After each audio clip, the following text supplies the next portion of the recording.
Hello guys, welcome back to my YouTube channel.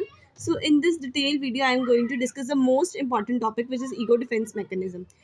Ego defence mechanism जो है मैं आपको ओवरऑल बता देती हूँ, फिर हम इसकी जो है ना प्रॉपर डेफिनेशन और पूरे जो कंटेंट के ऊपर चलेंगे।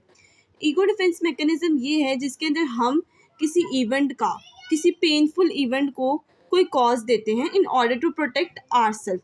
हम कोई इवेंट, कोई नेचुरल इवेंट और या फिर ऐसा कोई कॉज देते हैं जो कि हमसे रिलेटेड ना हो, जिस पे इल्ज़ाम हम पे ना आए, ताकि हम शर्मिंदगी से दूर भाग सके, उस पेनफुल इवेंट को ना महसूस कर सके।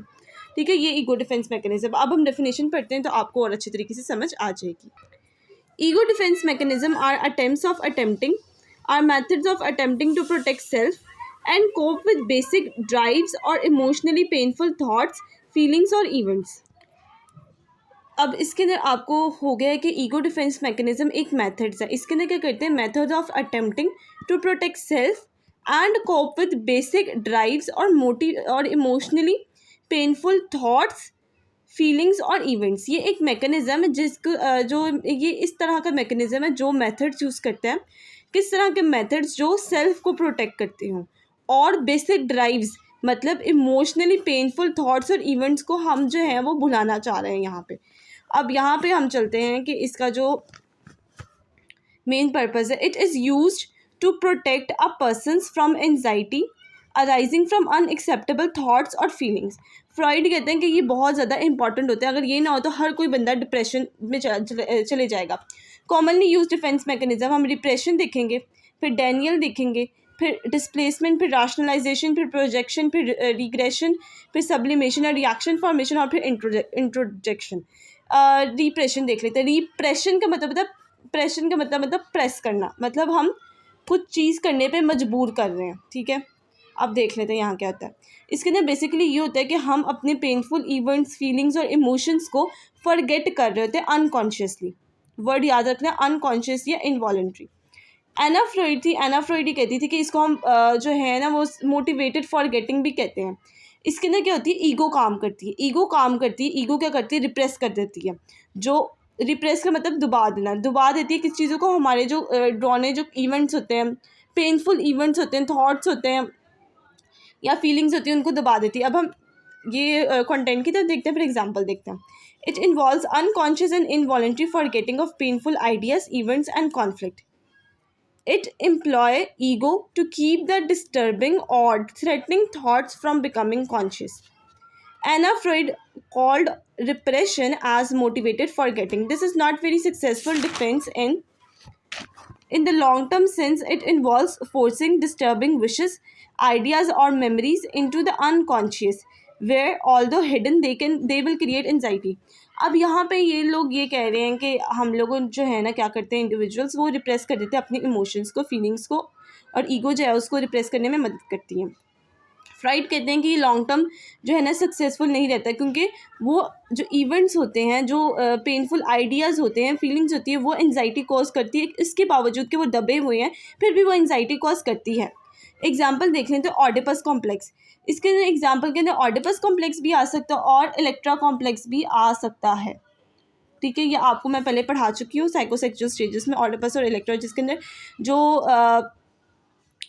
चाइल्ड होते हैं वो अपने ऑपोजिट जेंडर्स की तरफ अट्रैक्ट होते हैं। मतलब जो जैसे बेबी बॉय है, सो वो अट्रैक्ट होगा अपनी मदर की तरफ अनकॉन्शियसली, और जो बेबी गर्ल है वो अट्रैक्ट होगी अपने फादर की तरफ अनकॉन्शियसली। सो यहाँ पे क्या होता है, हमने क्या करना है, इन फीलिंग्स को रिप्रेस करना है, दबाना है, मोटिवेटेड करनी है। अब ये फ्राइड कह रहे हैं कि ये कॉम्प्लेक्सेस होते हैं, और फ्राइड ने ये थ्योरी दी है इस पर। मेरा इस पर कोई जो है ना वो यकीन या वो नहीं है कि मैं कह रही हूँ कि ये होते हैं सच में।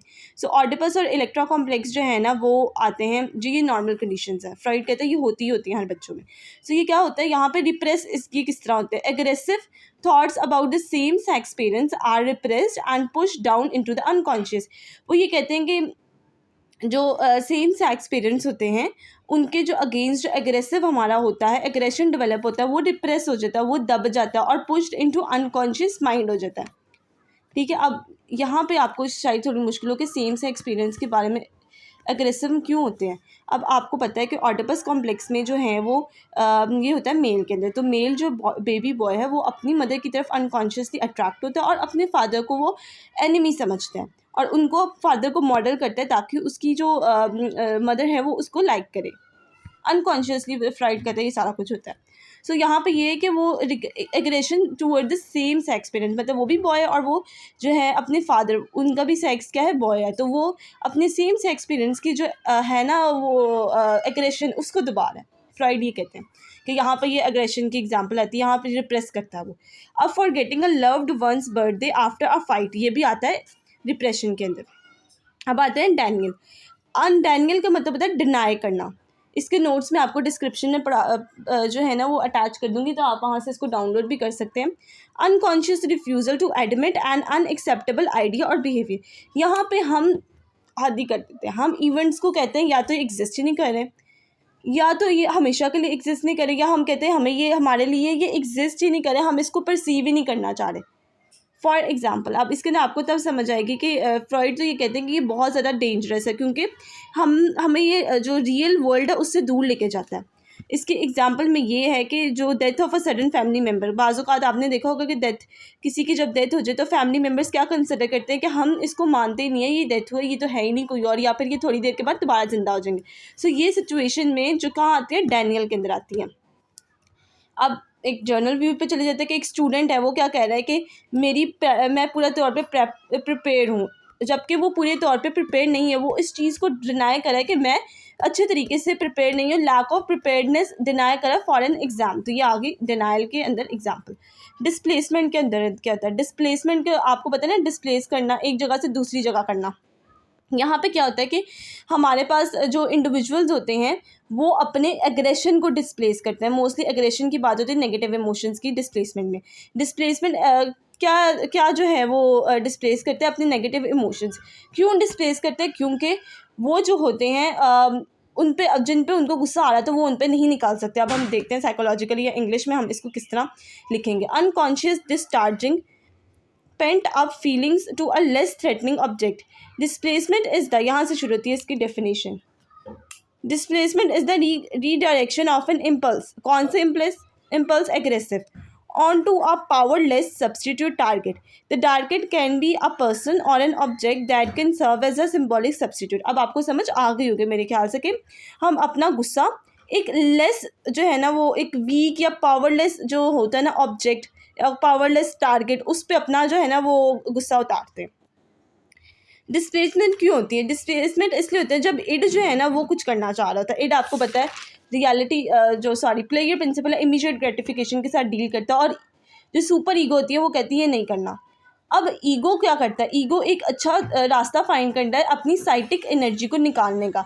वो क्या करता है कि ये जैसे एक सुपरवाइज़र ने एक जो एम्प्लॉय है उसकी बेइज्जती की है, उसको गुस्सा आया, वो घर में गया, अपने डॉग को मारा या किसी फैमिली मेम्बर को उसने बीट करना शुरू कर दिया। सो ये किस तरह का बिहेवियर है, ये डिस्प्लेसमेंट बिहेवियर है।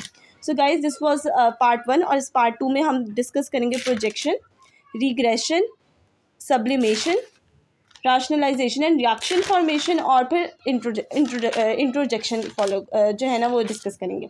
सो आज के लिए सिर्फ इतना ही। अगर आपको वीडियो अच्छी लगी तो आप मेरे चैनल को लाइक शेयर एंड सब्सक्राइब कर सकते हैं, मेरे यूट्यूब चैनल को, और stay connected for more videos.